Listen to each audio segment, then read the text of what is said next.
sociale. El Hassidi Dramé a profité de l'occasion par la voix de son talibé Bamoro Kamara pour demander aussi au président de la République de doter les chefs de village de véhicules en raison d'un par département. Marabout encore tend la main au chef de l'État. Dans chaque département, il y ait un véhicule qui doivent circuler pour lancer des... Cette rencontre s'est tenue à Oumoulkoura, à la fois village religieux et agricole, où plus de 40 hectares de plusieurs spéculations sont emblavées. Le difficile accès du fait d'une piste dans un mauvais état est aussi décrié. Retenez également que le chef de l'État, dans le cadre de la modernisation de l'agriculture, a procédé à la remise de clés de tracteurs, de motoculteurs à des GIE, des fédérations de paysans, 129 tracteurs et 67 motoculteurs pour un projet de 5,2 milliards de nos francs et financé entre le ministère de l'Agriculture, la DR, la Banque agricole, la BAD, entre autres. Et pour le chef de l'État, il s'agit là de permettre aux paysans de produire plus. C'est pourquoi il a appelé à une nouvelle vision de l'agriculture, autre que de s'y donner par défaut. Fatoula Mbedjo, Babacar Sao. Le chef de l'État donne le ton. Il fait une démonstration devant les paysans bénéficiaires des tracteurs, 129 au total. Il y a, par le ministère de l'Agriculture et de l'Équipement rural, et une ligne de crédit concessionnel accordée par la DRFJ et la Banque agricole pour 1,225 milliard et 750 millions de la Banque agricole. Les tracteurs qui permettent aux agriculteurs d'optimiser. Au moment où l'âne ou le cheval faisait 2 hectares par jour, aujourd'hui avec le tracteur, si on peut faire 14 hectares, ça veut dire qu'on peut toucher plus de 14 producteurs par jour. Le chef de l'État appelle à une nouvelle forme de l'agriculture. C'est de ne plus considérer l'agriculture comme une activité que l'on pratique par défaut. Au-delà du besoin alimentaire, tourner nos esprits et porter nos efforts vers l'agrobusiness.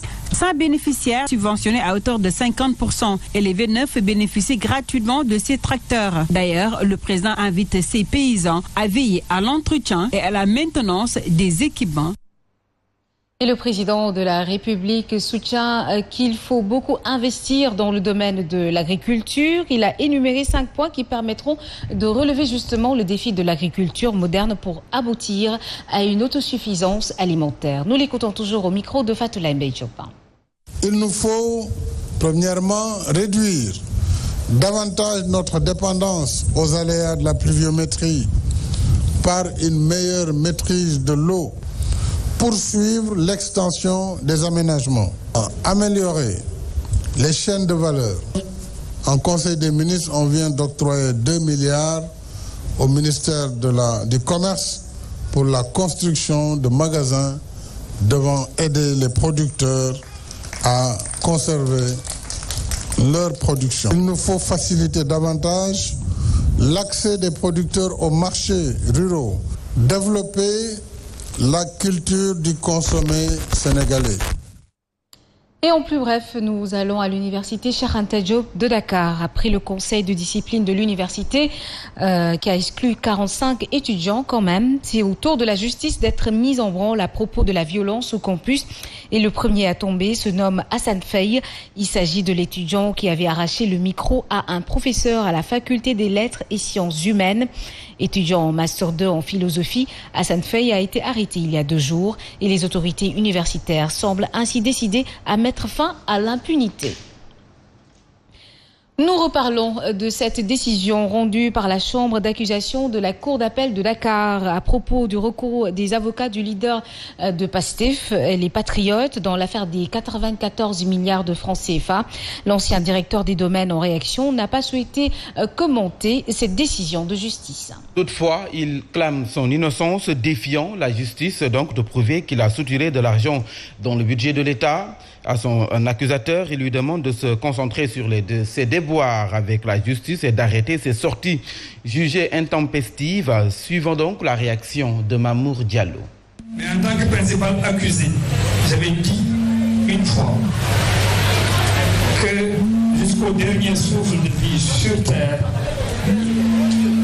aucun tribunal ne pourra démontrer que Mamour Diallo a soustrait dans le budget de l'État, 94 milliards. Moi, je lui conseillerais plutôt de se concentrer sur ces affaires qui le poursuivent et qui intéressent les Sénégalais au premier point.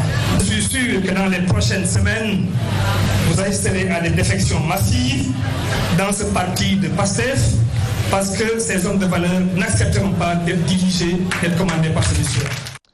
Mamour Diallo, que vous venez de suivre à l'instant, a été interpellé en marge d'un forum sur l'emploi et la formation des jeunes organisé à Louga. Un forum au cours duquel il a déclaré officiellement sa candidature à la mairie de sa localité.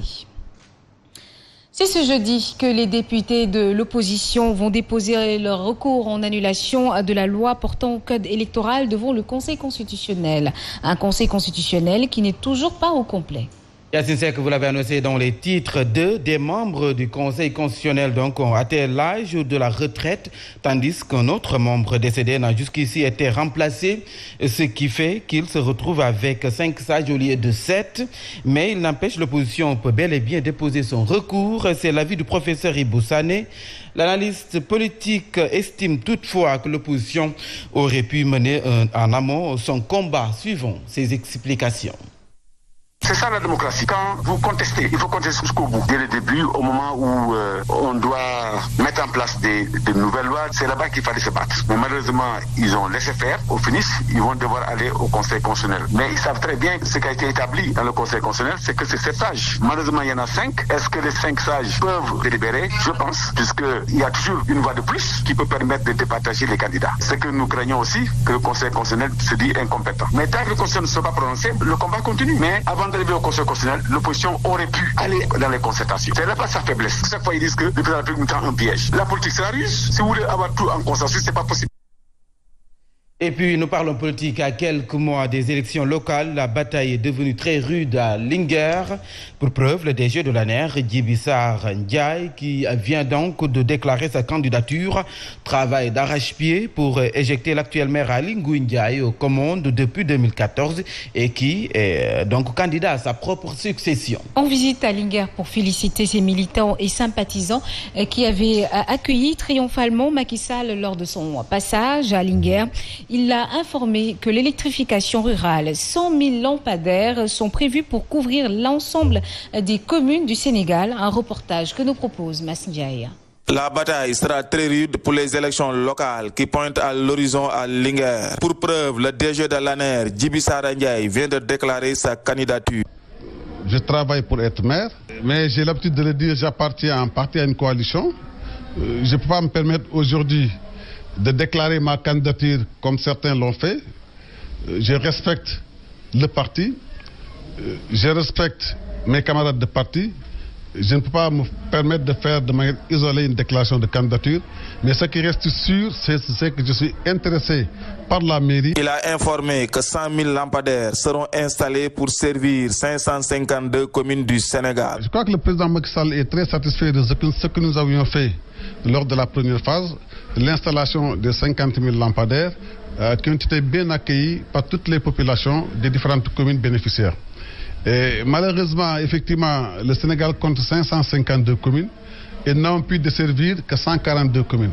Il y avait beaucoup de réclamations. Le président s'est engagé à ajouter une deuxième phase de 100 000 lampadaires pour permettre à toutes les communes du Sénégal de pouvoir bénéficier de ces lampadaires. Pour remercier les femmes qui avaient accueilli triomphalement le président Macky Sall, il a financé les 43 regroupements que compte la commune de Linguère à hauteur de 10 millions de francs. L'actualité, c'est aussi les industries chimiques du Sénégal qui se prononcent sur la pénurie d'engrais dénoncée par des producteurs sur une commande de 25 000 tonnes d'engrais pour l'arachide appelé 6-20-10. 13 000 tonnes ont été déjà livrées, rassurent les autorités de l'ICS. Elle, entendez, les industries chimiques du Sénégal s'engagent également à satisfaire à 80% la commande pour l'engrais destiné aux céréales. Les industries, donc l'ICS, recevaient une délégation du Comité national de suivi de la campagne agricole. Revenons donc sur cette visite avec le compte-rendu de Cheikh Ahmed Tidiane Seck, Mansour Ndiaye. L'industrie chimique du Sénégal dissipe les craintes sur la disponibilité des engrais pour cette présente campagne agricole. Sur une commande de 25 000, nous avons déjà eu à livrer aux environs de 13 000 tonnes. Pour l'engrais mil et arachide, Nous en avons déjà livré une partie et nous comptons sur les 10 jours qui viennent, presque livrés aux alentours de 80% sur ces 2 formules. Après s'être rendu sur les lieux pour s'enquérir du niveau de fabrication, les producteurs se disent rassurés. Écoutez effectivement les autorités des ICS, nous sommes rassurés et nous rassurons également les producteurs. Et quand on voit que la cadence est accélérée du fait que plus de 90 000 tonnes peuvent être servies comme on l'a entendu aujourd'hui, d'ici la fin du mois ou bien d'ici la première décade de juillet, je crois qu'il n'y a pas lieu de s'inquiéter, mais il faudrait tout simplement que cette cadence continue à être accélérée. Cette visite du comité national de suivi de la campagne agricole est motivée par des craintes qui ont été soulevées par certains producteurs d'arachides et de céréales. Ces derniers faisaient état d'une pénurie d'engrais dans le marché. Les images que vous allez voir ont fait le tour de la toile et choqué plus d'un des élèves du CM de Hann qui, pour célébrer la fin de l'année et l'arrivée des vacances, ont déchiré leurs cahiers, jeté les blouses par terre, vandalisé une salle de classe avec des tables bancs renversées. Et quelle drôle de manière de célébrer la fin de l'année. De plus en plus, des actes d'indiscipline sont perpétrés dans le temple du savoir, donnant à ceux qui disent que l'école sénégalaise se meurt. Un commentaire signé Ndeye Khady Thiam-Tall. Des images qui ne récompensent pas l'effort fourni durant toute une année scolaire, autant pour le corps enseignant que pour les élèves eux-mêmes. Des élèves du CM de Hann déchirant cahiers et copies dans la cour de leur établissement et renversant tables et chaises dans les classes pour célébrer une fin d'année scolaire semble démontrer le dégoût qu'ils éprouvent vis-à-vis de la quête du savoir ou même une indiscipline notoire constatée dernièrement chez des élèves envers leurs enseignants. Une relation entre enseignants et enseignés qui se dégrade de jour en jour et qui démontre encore une fois le malaise de l'école sénégalaise, mais aussi et surtout le manque de discipline qui gagne de plus en plus du terrain dans nos établissements. Mais à qui la faute?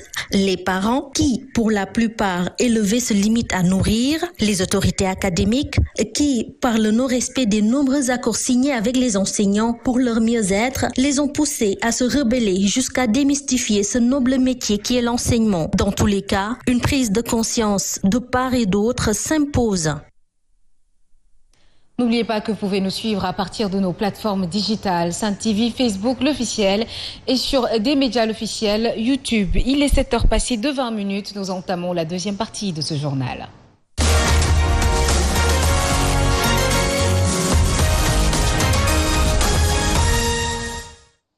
Une note de sport présentée par Pape Maltamboup. Bonjour. Bonjour à vous, Yacine. Ravi de vous retrouver ce jeudi matin. Merci et heureux aussi de vous retrouver. Nous démarrons avec le football. Ligue 1, résultat de la 25e et avant-dernière journée. Oui, sachez que le champion Teungueth FC a été tenu en échec par Génération Foot, 1 but partout. Malgré ce nul, les Grenats restent avec 43 points, donc restent toujours à la deuxième place du classement. Suivons donc la réaction de Djiby Fall, c'est l'entraîneur de Génération Foot. Je pense qu'on a assisté à un bon match entre deux équipes. Donc au départ, on a vu que l'option de l'adversaire était très claire parce qu'ils étaient à 5 derrière avec deux numéros 6. Je suis maintenant 3. Donc c'est presque un attaquant qui flottait. Donc il fallait maintenant, et vraiment, ils étaient trop bas avec trop de densité au niveau du milieu. Il fallait mettre plus de vitesse et de percussion en première période. Mais on a senti que nos joueurs n'étaient pas relâchés pour mettre un peu de folie, emballer le match. Et d'ailleurs, on marque un but sur ce changement. Et derrière, quelques minutes après, on prend un but qui fait mal parce que je pense qu'on n'a pas bien défendu dans la profondeur. Il fallait tout simplement cadrer le porteur et reculer sur la passe. Que dans ma tête, j'ai visé plus haut, j'ai visé autre chose. Comme tous les entraîneurs, comme toutes les équipes, il n'y a aucune équipe qui veut descendre. Yacine Seck, sachez que le Diambar de Saly, 3e avec 43 points, a fait un match nul 0 but partout à Aline Sitoé Diatta face au Casa Sport qui se pointe à la 6e place avec 33 points. Le Jaraaf de Dakar, 4e avec 41 points, a fait une mauvaise opération. À Maniang Soumaré, les Verts et Blancs donc, de la Médina se sont inclinés devant le Seneps Excellence de Thiès, donc 2-1. Thiès, Seneps Excellence de Thiès qui occupe la 8e place avec 28 points, assure ainsi son maintien en Ligue 1. Donc le Niambour domine le Stade de Mbour 1-0 et sauve sa peau dans l'élite, 12e avec 26 points. Les stadistes luttent toujours pour le maintien. L'US Gorée et le NGB qui ont battu respectivement Dakar Sacré-Cœur 3-1 et Mbour Petite Côte 3-0. N'ont toujours pas quitté le fond du tableau. Le stade de Mbour, Niary Tally et l'US Gorée sont sous la menace de la relégation. Le suspense donc reste entier pour la deuxième place qualificative à la Coupe de la CAF entre donc Génération Foot, Diambar et le Jaraaf de Dakar. La 26e et dernière journée donc promet à tous les niveaux avec la lutte pour le maintien. Et la deuxième place qualificative à la Coupe de la CAF. Et pour cette 26e journée et dernière journée, on aura comme programme Teungueth FC contre AS Pikine. Ndiambour de Louga va jouer contre Génération Foot. AS Douane fera face donc au Casa Sport. Mbour Petite Côte, Dakar Sacré-Cœur, Jaraaf NGB et Diambar FC contre Seneps Excellence de Thiès. Et on aura US Gorée contre Stade de Mbour. Nous poursuivons avec cette fois-ci la Ligue 2, 25e journée et avant-dernière journée. La Linguère a un point de l'élite. Oui, la Linguère de Saint-Louis reçoit donc cet après-midi le champion Guédiawaye FC à 17h au stade Mawade Wade. La Linguère a juste besoin de nul pour obtenir son ticket pour l'élite. Et au stade Maniang Soumaré à 15h30, on aura Africa Promo contre Thiès FC. Sachez qu'Africa Promo est déjà relégué à National 1 et à 17h, on aura Amitié FC contre Sonacos. Et au stade Maniang Massen de Fatick à 17h, EG Fatick va jouer contre le port autonome de Dakar. Et à la même heure, on aura au stade Fodé Wade de Demba Diop contre Diamaro de Fatick. Au stade Amadou Barry, USO qui va jouer contre la Renaissance de Dakar. Et au stade Ibrahima Boye, Duc qui reçoit Keur Madior. Sachez que la lutte pour le maintien ne concerne plus que 6 équipes en Ligue 2. Il s'agit de Diamano de Fatick, Port Autonome de Dakar, la Renaissance de Dakar, EG Fatick, Amitié FC et Thiès FC. Yacine, donc c'était l'essentiel de cette page de sport et on se donne rendez-vous tout à l'heure à 8h, Inch'Allah. Merci beaucoup, Pape Man. Tamboupa, 8h pour le tour en Wolof avec Mambé Ndiaye. Il est 7h24.